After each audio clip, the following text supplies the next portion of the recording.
I am 85 years old, and I can feel it now. Not pain, something quieter than pain, a loosening, like the world is slowly releasing its grip on me. I do not have much time left to say what needs saying, so I am going to say it. Sit down, listen to me. Hmm. I have outlived my husband. I have outlived my sister. I have stood at the graves of people who were stronger than me, smarter than me, and far more certain they had time. I raised 3 children largely alone. I worked. I sacrificed. I survived things I will not name, because naming them is not the point. The point is this: what I am about to tell you did not come from a book. It came from 85 years of paying attention. You are busy. I know you are. You have things to finish, people to manage, problems that feel urgent, and bills that are real, and a life that demands your full attention every single day.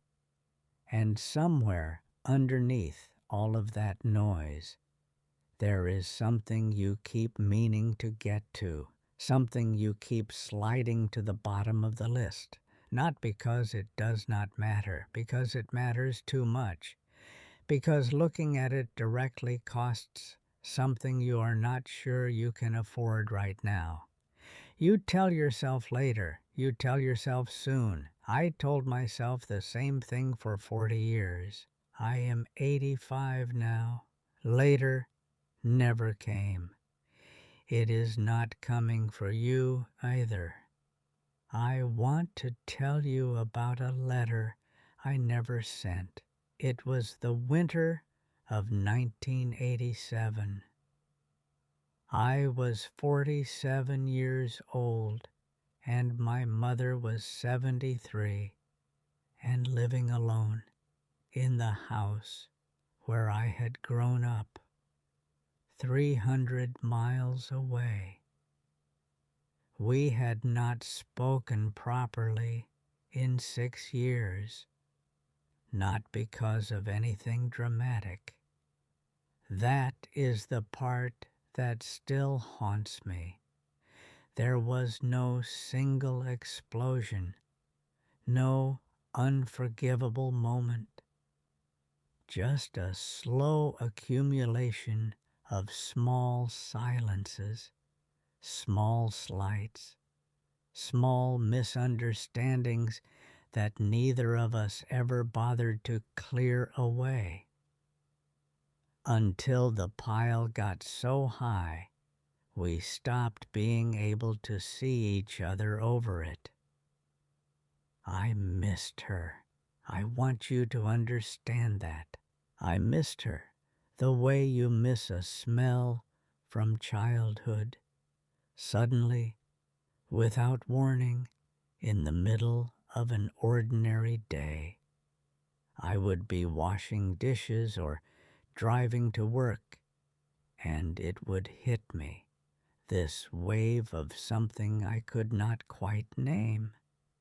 So one evening in January, I sat down at my kitchen table and I wrote her a letter, 4 pages, everything I had never said, how much she had given me, how I understood her better now that I was a mother myself, how I was sorry for the distance, how I wanted to come home.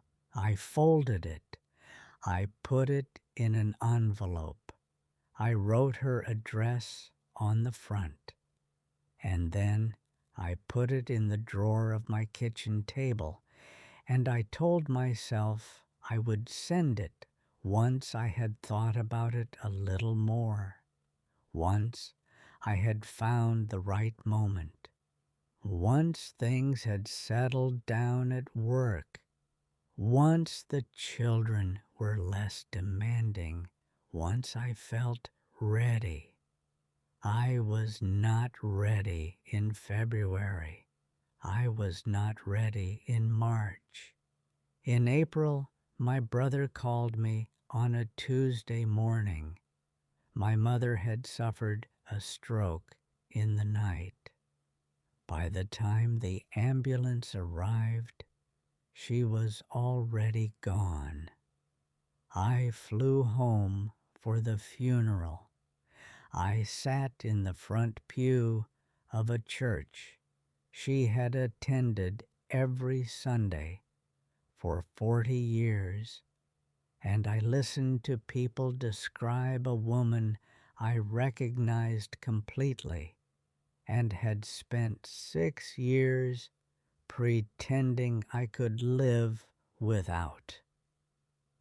When I got home, I opened the kitchen drawer. The letter was still there, exactly where I had left it, folded neatly inside its envelope, with her address written on the front in my own handwriting. I held it for a long time. Then I put it back in the drawer. I could not throw it away. I could not send it. I could not do anything with it except carry it. I carried it for 38 years.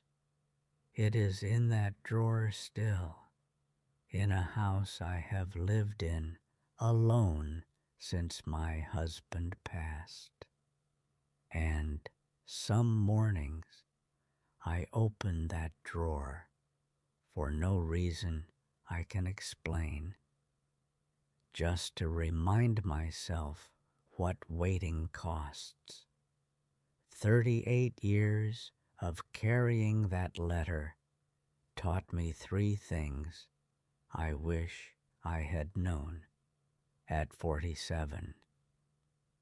The first truth: the right moment is a lie. There is no right moment. There never was. The right moment is simply the moment you decide to stop waiting for permission that was never going to come from anywhere except yourself. Every day you wait for ready moves further away.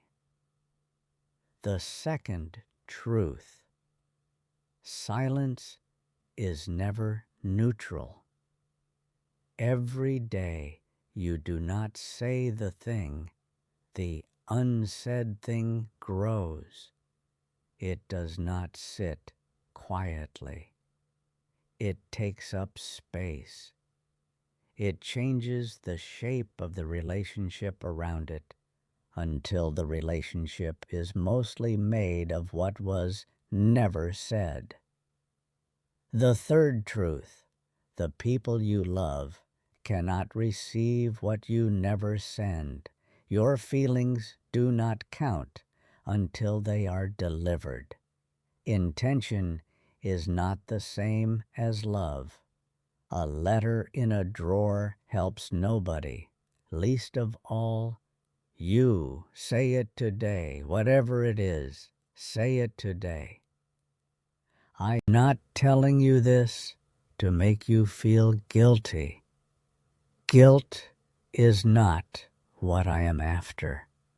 I have carried enough of that for both of us. I am telling you this because I know something you do not know yet. I know what it feels like to stand at the end of a life and take inventory. And I know which things ache and which things do not.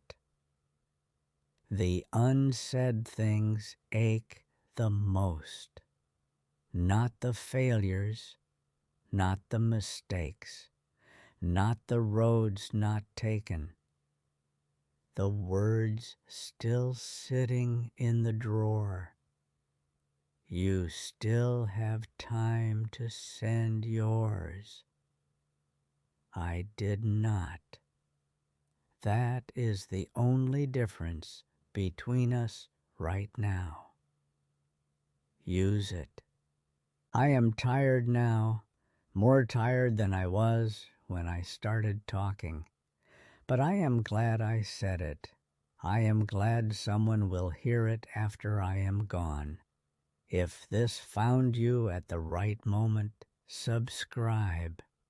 Not for me, for the version of you that needs reminding. We all need reminding. Open the drawer, write the letter, send it tonight. Do not let someone stand over your folded envelope one day, wondering why you waited.